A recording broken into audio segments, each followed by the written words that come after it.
Those passes are just as important as the shots. Bad pass, bad shot. Good set, Jay. Good screen, JJ. That's it. Make contact. One-on-one. Take that challenge.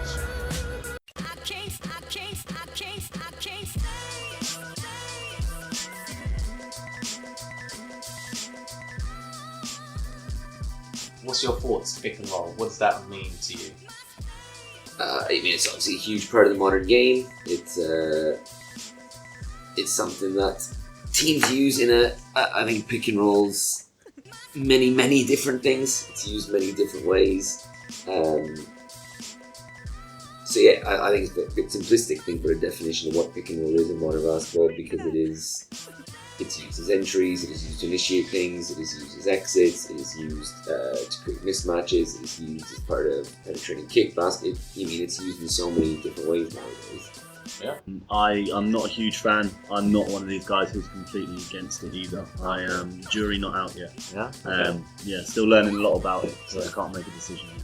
Okay. Is it tied into your philosophy as to why you're not sure on it yet?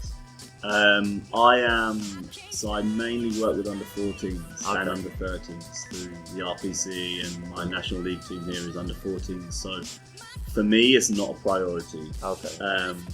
Which is partly why I'm still undecided about it, because I haven't used it a whole lot. Yeah. Like I said, not being against it means we're working with the under 19 team here and stuff. Obviously, we use it a lot, so I'm learning more and more about it each year. In your personal experience, what's a typical time to use pick and roll? What's worked for you in the past? It depends on your personnel, it depends on your style of play as a team. We've used it in all kinds of ways. We've used it as our main offense and playing literally everything through pick and roll, especially through wing pick and rolls. We've used it as exits, we've used it as spread pick and roll to isolate guys. We've used it as fake action, basically, just to create movement leading to the real action we want to play from. I think it's not so much to do with a philosophy on certain places we do or don't use it. It's based on the personnel and based on the style of play we're using, where we choose to use it. With the younger guys that you're working with, why are you not necessarily steering clear, but not gone too much to it? So for me, it doesn't include enough of them. Especially teaching it sort of from the basics. You teach the guy how to set a screen, and you teach the guy how to dribble off it. Okay. And then I have 3 guys potentially standing and watching. You can teach them move off the ball a little bit, blah blah blah. But for me, I'd rather pass, cut, fill, and have 5 guys all moving at once. Okay. Then hey, because you're really good with your right hand, and you dribble off this screen. And the problem is, it'll be so effective. Yeah. They'll probably score off it every time because the defense can't quite get to. Okay. I do handoffs a little bit with my under 14s, which is you can argue it's like a screen, but I just prefer it because therefore there's a guy filling behind, and it's a lot quicker and reactive than it is. Hey, comes that screen for me. I hear that. Oh, do you think that's quite a good way to lead kids into pick and roll and learning how to execute and stuff like that? Why go in dribble handoffs? Because maybe it's a little more simple to learn. For me, it's a lot more simple in terms of we'll dribble at. The guy who's being dribbled at can read. Yeah. He either comes off for a handoff, and therefore the guy has to roll to the basket, which is obviously elements of pick and roll. Yeah. Or he just goes back door. So it's reading spacing. I would say maybe you could call it early stages. Yeah. Okay. No, it's interesting because for me, I'm as much as you can teach pick and roll, and is the way that I like to play personally. Yeah. But at the younger ages, maybe you have actually a good point. Now you say it like maybe it's not the way to go straight away. But then on the flip side, maybe it's because of who we have in England and our country, that in the rest of Europe they play at a bit younger age. Not like 10, but like 14, 15, like they're already in the process of learning about it a bit more. Yeah. For me, it's because, I don't know, like in Europe, maybe a 10-year-old knows how to move off the ball already, pass cut. So by the time you've introduced pick and roll, he already can make a left-handed layup. Yeah. Whereas for me, there's no way I can coach a pick and roll before my kids can catch properly and be in stance and stuff like that. Yeah, that's it. pick and rolls are actually really easy to defend if a team has bad spacing. It's really easy to load up the help and to rotate within it. Without a doubt, offensively and defensively, we treat pick and roll as a 5-person thing, and it's a 2-man read in the very initial stages, but very quickly it's reading where that third defender is, and if that help defend, if it is essentially a 2-on-3 pick and roll, your advantage is somewhere else.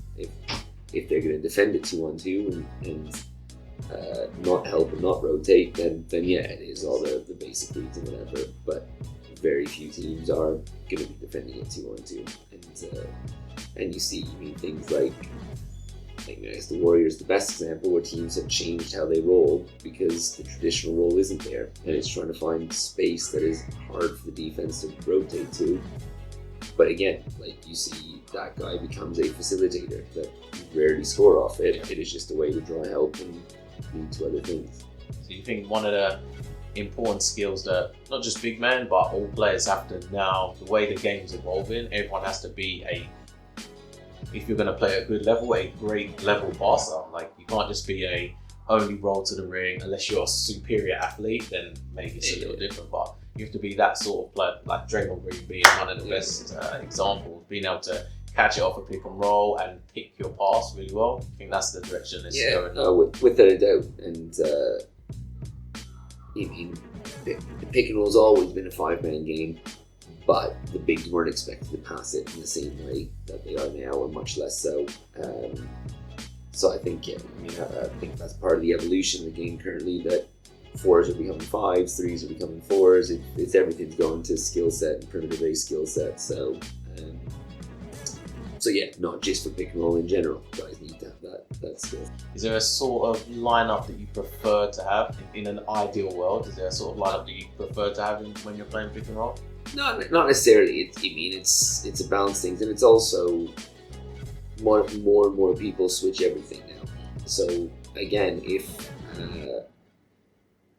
you're playing a team where there are lots of similar type defenders, it's harder and harder to get advantages out of traditional advantages out of pick and roll, because everyone just switches everything. Yeah. And you see that from the highest levels that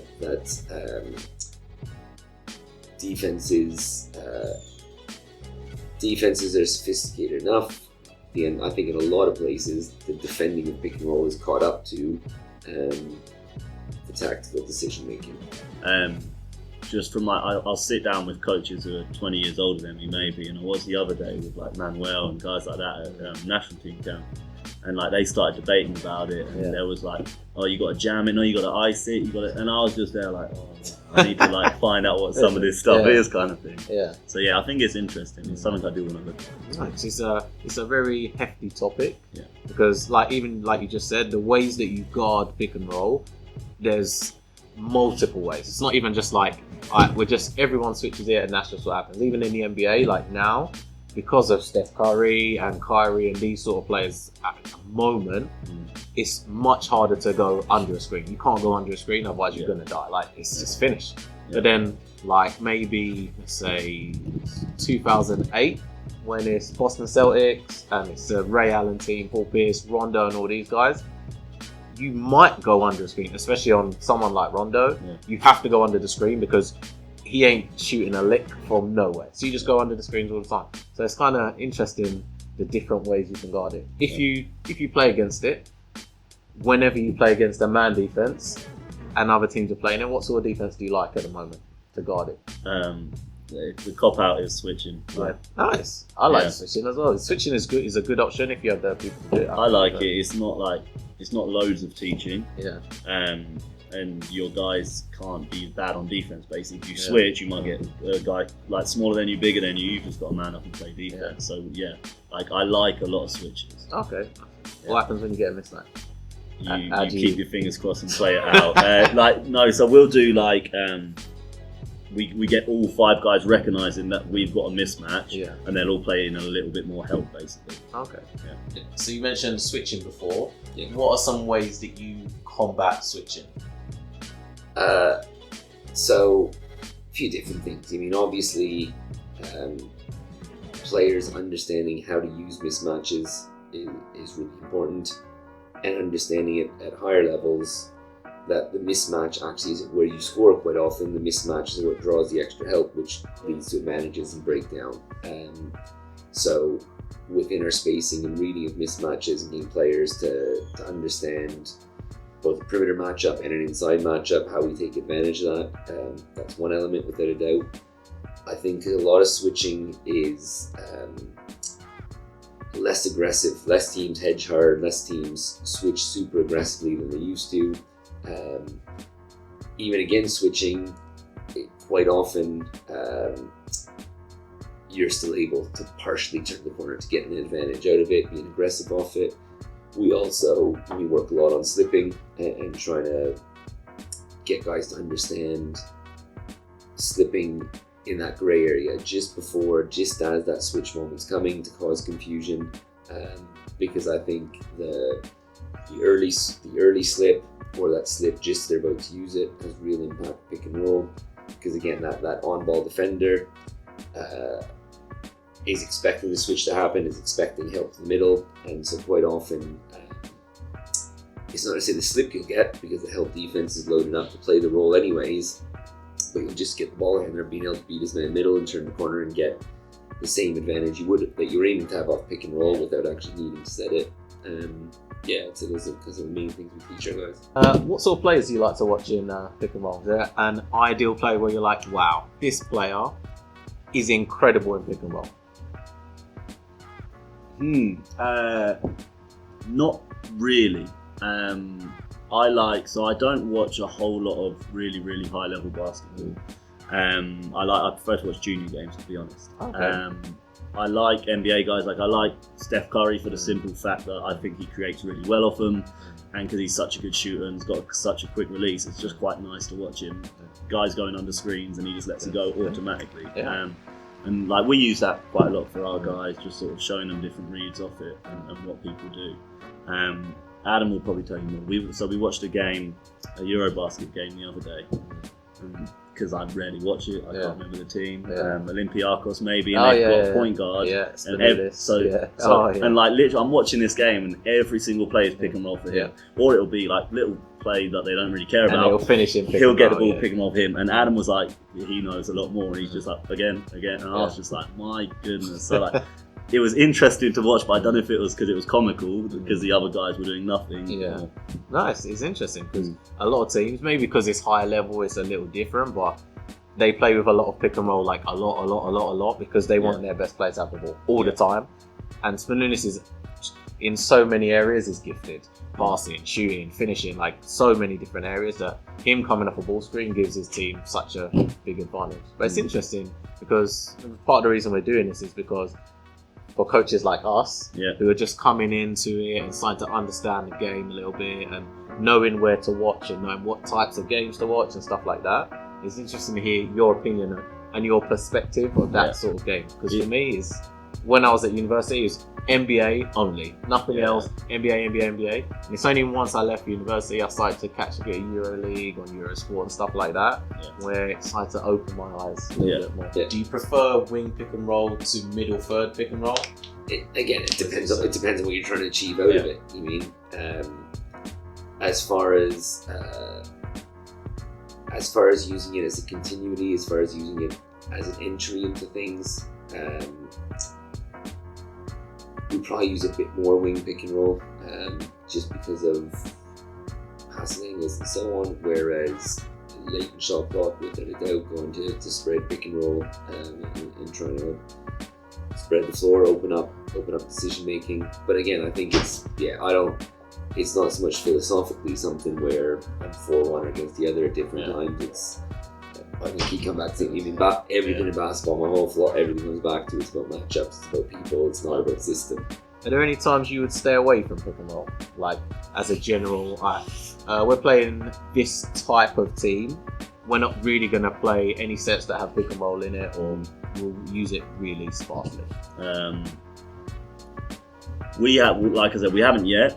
The only thing is, like, maybe teams who pressure a lot, Yeah. I'd be inclined not to bring extra defenders over and stuff like that. With like longer teams that really, really get after you on D. Okay, so like more aggressive type teams, like the teams that you see a lot from London, like that sort of area. Exactly. That brings me sort of to my next question.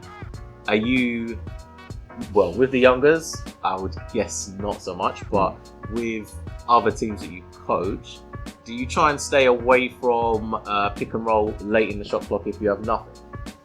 Yeah. Yeah, just rather stay away from it. Yeah, I don't think in that situation it gets you enough of an advantage to justify the spacing it sort of takes away. So, like personally, I'd say spread. Let's give someone the ball and create off that rather than trying to get a little advantage from the screen for me. Okay, that's interesting because that's what coaching's about, is it? What works for you and what works for your team. So it's interesting. There are very, very, very few actual new ideas and innovators as coaches out there. I'm definitely not one, and there isn't much that hasn't been done. And so, without a doubt, it's looking at things, but at the same time, like we talked about, it's not just copying something, it's taking those ideas, because it all needs to build into a coherent philosophy now. And if you've been exposed to, like, he probably has like 5 different ways of doing it, you've seen the picture now, and you can start to actually build a true opinion. Whereas I could be here for like 3 years, go somewhere else for 3 years and be like, this is way better, and all of a sudden change my mind. So at the moment I'm just trying to keep a clear head and take little parts from everywhere. That's what it's about. And if you're teaching players to play a certain way within their offense, if you're teaching players to play a certain way within transition, within the sets or the motion stuff you're running, well, the pick and roll stuff all needs to fit into that philosophy. It can't be simply, I like how Barcelona runs this, I like how the Spurs run this, I like whatever. Not only will you not set the players for it, but those things may not match. And what you're trying to develop is instinctive players, and players who understand how to play and how to read things. And you see it at all levels, that there's less and less system involved, and it's more and more principles of play. So, yeah, of course, look at different bits and take ideas from places. That's a huge element of what coaching is and what should be happening. But at the same time, you've always got to keep clear in your head what the overarching philosophy, how this is all going to tie together. Because everything you do offensively, everything you do defensively, needs to be coherent, needs to match, or else you're going to cause confusion. You're going to cause bad decision making because you're setting the players up to think about too much at one time. Have you got any advice for any new coaches? When we're talking about pick and roll, is there any advice you give? Maybe something they should watch, or a clinic maybe they should look up that's quite interesting, or just maybe a couple hints, tips, teaching? I want them to. Let me know what other people said. So, under 14 and below, don't, is my advice. Okay. Don't waste your time. Older guys, like, you've got your fever clinics and stuff like that, which I'm currently trying to watch all of them. Bit by bit, which is nice. Like, you end up with loads of paper that you're not sure you'll ever actually use. But like, watch teams play, and instead of watching basketball and just thinking, decent, it's a good game, they're up 2, like, watch, and if that's your topic for that game, maybe you're deciding, right, I'm going to watch how they use pick and rolls, watch how they guard it, watch how they create mismatches off it, watch, don't just watch and be a fan every single game. Occasionally go to a game and think, right, I'm going to learn from this game, I'm going to watch the pick and rolls. That would be my advice. That's some good advice.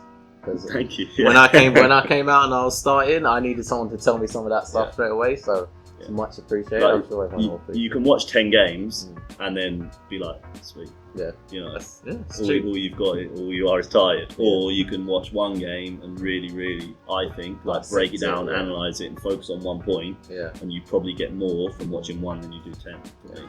Moving here, that at home, you have a social network of coaches, and you watch each other coach and practice and games. You talk basketball the whole time, and that's where you challenge each other.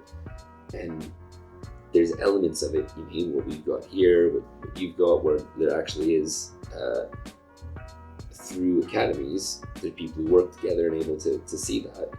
But yeah, that social network is non-existent here compared to a lot of other places, and that's really difficult for young coaches to really learn and develop. I was the exact same as a young coach.